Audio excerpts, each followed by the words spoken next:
सभी दर्शकों को नमस्कार। ज्योतिष ज्ञान भक्ति चैनल पर आपका बहुत बहुत स्वागत करती हूँ। कैसे हैं दोस्तों? आशा करती हूँ आप लोग बहुत बढ़िया होंगे और मैं भी ठीक हूँ। तो मैं ज्योतिष ज्ञान भक्ति चैनल पर आपको अनेक प्रकार की ज्ञानवर्धक जानकारी देती रहती हूँ। कभी कर्म कांड से संबंधित, कभी ज्योतिष से संबंधित, तो कभी पूजा पाठ से संबंधित, और कभी कभी मेरा मन भजन भी डालने का करता है तो मैं भजन भी आप लोगों को सुनाती रहती हूँ।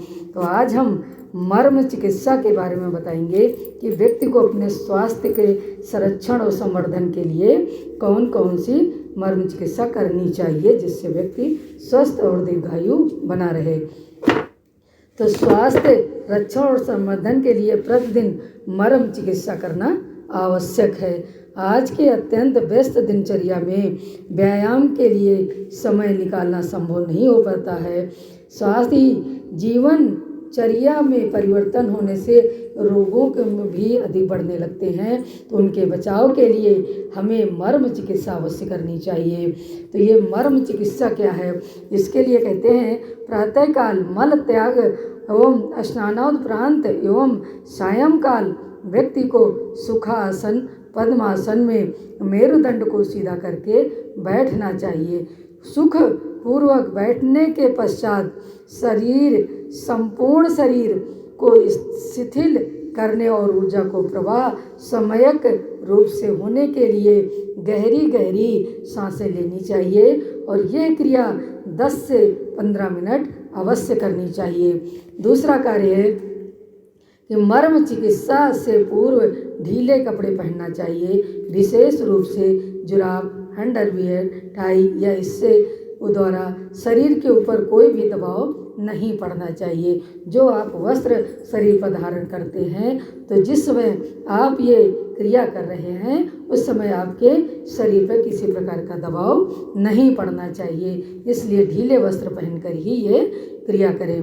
तत्पश्चात प्रथम अपने बाएं हाथ के दाएं कंधे पर रखकर तर्जनी, मध्यमा और अनामिका उंगलियों से मर्म स्पर्श को 3 से 5 बार दबाना चाहिए। मतलब दाएं कंधे से हाथ रखकर और तर्जनी, मध्यमा और अनामिका उंगली से जो कंधे का भाग है उसको दबाना चाहिए, उस पर प्रेशर देना चाहिए। इसी तरह फिर दाएं हाथ से बाएं हाथ पर कंधे रखकर और इसी प्रकार से दूसरे कंधे को भी दबाना चाहिए। तो ये क्रिया करने से कंधे से संबंधित अगर कोई भी समस्या है तो वो दूर हो जाती है।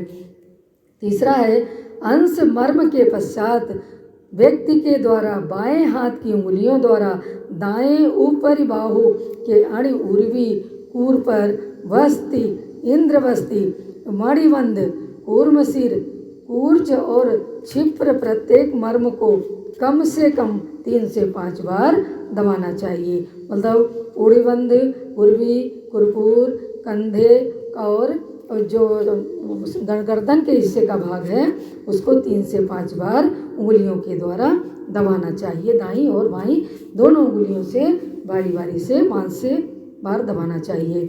इसके बाद में अधोशाखाओं में मर्मों के उत्प्रेषण के लिए सर्वप्रथम वज्रासन में बैठना चाहिए।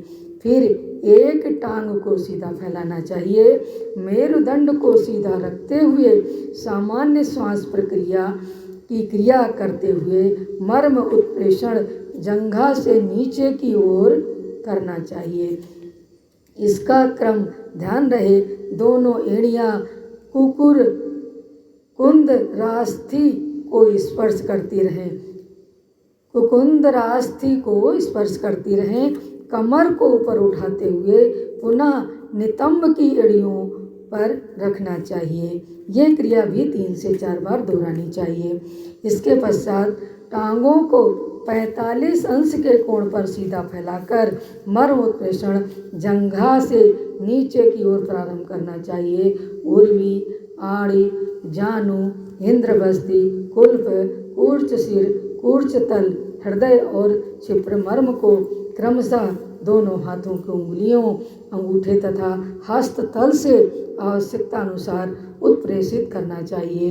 इसी तरह अधो शाखा के मर्म को उत्प्रेक्षण के लिए पद्मासन में बैठकर भी दोनों हाथों की उंगलियों से पाद तल्व के क्षिप्र कूर्च सिर को आसानी से दबाया जा सकता है।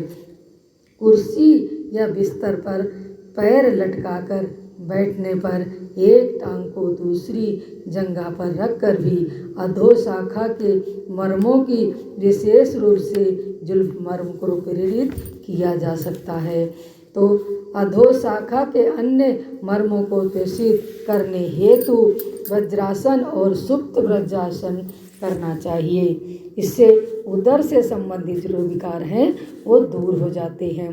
सर्वांगासन और पश्चिमोत्तानासन द्वारा ग्रीवा, सिर, पृष्ठ एवं उदर के मर्म उत्प्रेषित होते हैं।